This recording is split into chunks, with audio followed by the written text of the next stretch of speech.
Now it's time to power up your AdSense income. You've got your content. You've got all your content from all the different sources. Now it's time to power it up, get the ads in there, and start earning.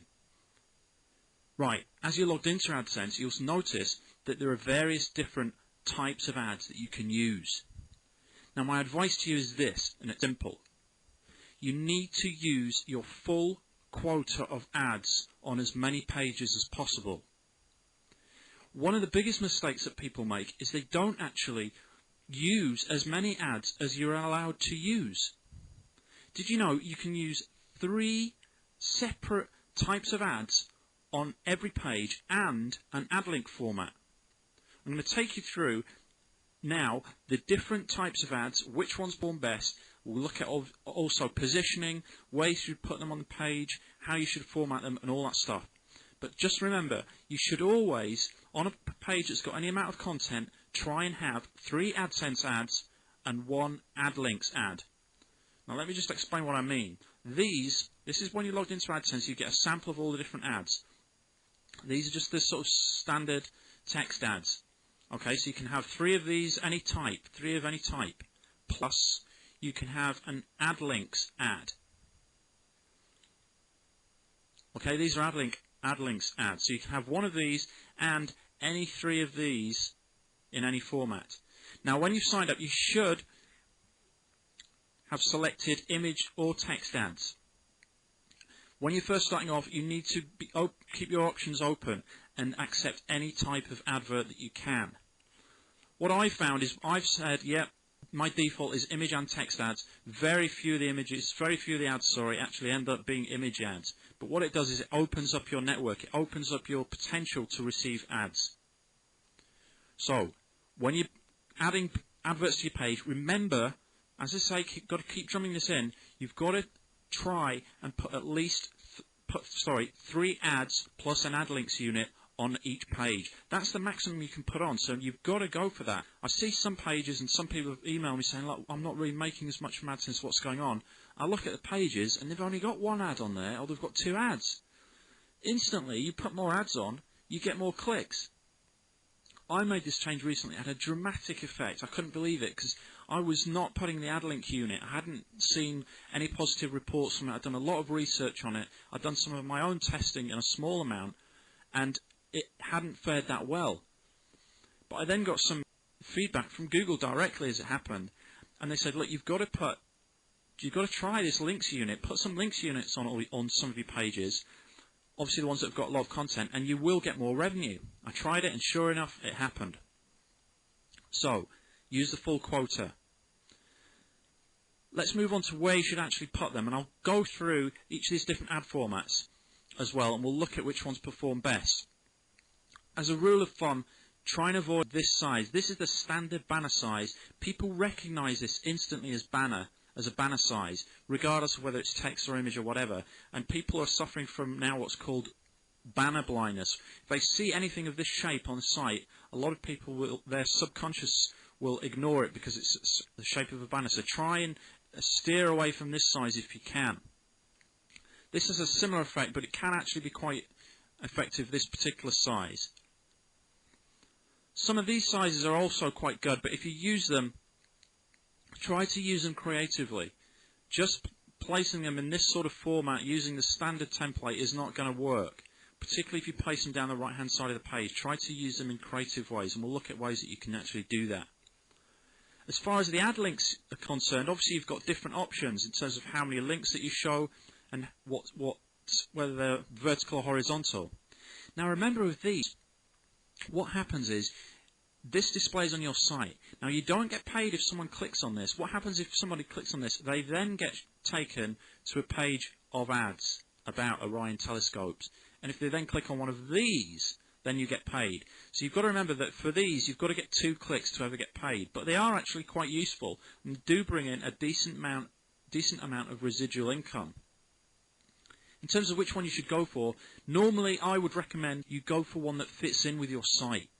So go for one that has a font that matches your size of font, and also something that fits in with your page. Again, I'll show you examples of this. I don't want to go on too much just now about this is the best or this is the best. It's better just to show you what I do, and you can mimic that for your own site. So something that fits in with your page. If you've got navigation that goes, say this is your page, you've got navigation that goes on this side, up and down, then this type of ad link might sit quite well here.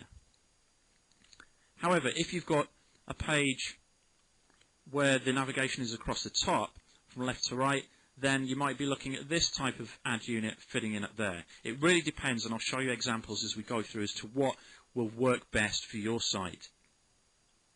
So whereabouts do you need to position these ads? Remember, 3 ads and an ad link unit per page. Where should you position them to get the best response?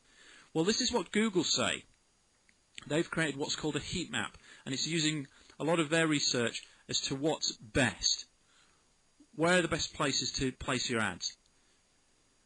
Obviously at the bottom is a no-go area. On the right-hand side or at the top at the right, these are no-go areas. What you're looking for are these bright orange areas. These are the ones that generate the highest click-through rates.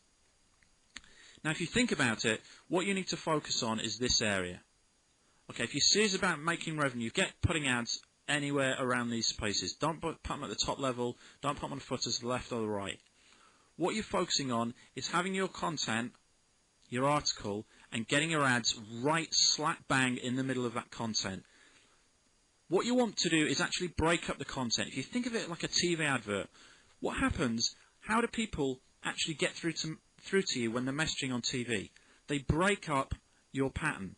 You're watching a program, you're well into this program, and suddenly, 10 minutes in, there's a break. You can't go away because you're on the edge of your seat, so you watch the advert. You need to do the same thing with your AdSense ads. Have content, partway through the content, show them an ad. Carry on the content. Once they've finished the content, you need to give them somewhere to go. Again, another ad. If it's relevant, they can then read the content. They may visit an ad in the middle. Once they've reached the end of the content, they may think, okay, I'm going to go here.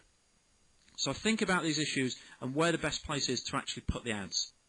The most important thing to say about ads generally, your AdSense ads, is what you are trying to do. Okay? It's called Adsense. I've spoken to you loads already about this word ads. What you want to do is forget that you are serving ads. Okay? Let's just pretend we don't know what the word ads means.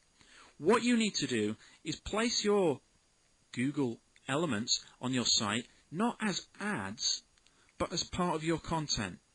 Now, I don't mean that you're actually tricking anybody, but I mean you need them to appear as if they're not adverts. People can spot ads a mile off. So what you need to do is blend them in with your site. You will have seen, or certainly I've seen, a lot of people saying, yeah, but if you create ads that stand out, they'll get more results. Well, I've tried both methods. I know a lot of people who've tried both methods. And for me, the best results came when I created ads that blended in with my site content. Now, it doesn't mean that people aren't aware they're ads. It just means they are more comfortable. They are associating your content and the ads as being part of the same thing. They are both relevant to each other. So that's a little bit about positioning, and we'll speak more about that in a moment with some real examples. So let's go on. This is one of my sites. Just want to show you this particular page. This is one article. There's a few things to note on here. The first is the position of this ad. As you scroll down this page, you'll see that it's roughly in the middle of the screen. And as you see this page, it should draw your eyes towards it. The other thing to note is that the link text, or the link color should I say, matches the link color for my site. It blends perfectly with my site. The other thing to say is there is no border to this ad. So again, it blends in to the content. The text color matches the text color of my article. And also, this link color, which you can change, you can edit this in your AdSense ads when you're setting them up, this matches this text. Now, the reason that you want to do that, match the text with the URL, is because when people are creating the ads, when this advertiser is creating the ads, they are working primarily on getting the headline. from a copywriting point of view, headline generates the biggest response. If you create an excellent headline, you're going to get an excellent response. So what you need to do, what I'm doing with this ad, for example, with this group of ads, by making this stand out and making this blend in, what I'm actually doing to people is say, look at this headline, look at this headline, look at this headline. Forget about this. That's not that important. Just look at the headline. You know, if it draws you in, these advertisers, if they've created the great headline, which it's in their interest to do, then I'll get clicks. And that's what's most important. So, I haven't gone for the standard banner size down the right-hand side. I haven't gone for the standard banner at the top. I've gone for something that puts this in the middle. It's borderless, so it blends in with my site. The background matches the background color. The text color matches the text color of my site, and the URL is made to blend in with the ad itself. And the link to the actual headline is the same color as the links throughout my site. This works very, very well. Okay, let me show you another example. This is from another of my sites. Again, a different site, but you'll see the idea. It's the same again. No border, no color, matches the color of the site. The links match the color of the links on this site, and again the text matches the text of the article, and the URL text blends in to the article itself. Now you can do this with your ads. You can do this as you set them up on Adsense. It's very, very simple to do. When you go to actually create an ad unit, go here, you'll say text and image ads only, continue. You select your size, and you can then edit, as you can see here, you just edit exactly what you would like. And there we go. We've got a borderless ad with the URL the same color and the link headline that matches our particular linking color. So there's just a few whistle-stop tour there of some ideas that you can use to get a greater click-through from your ads. Remember, these are things that I've tried and tested, and this is exactly the techniques that I use to get the highest amount of click-throughs. Okay, I'm going to send you now to an actions page. Follow up on these actions, and remember, listen to this video again and take notes on what you should be doing and how you should be actually creating your ads in this way.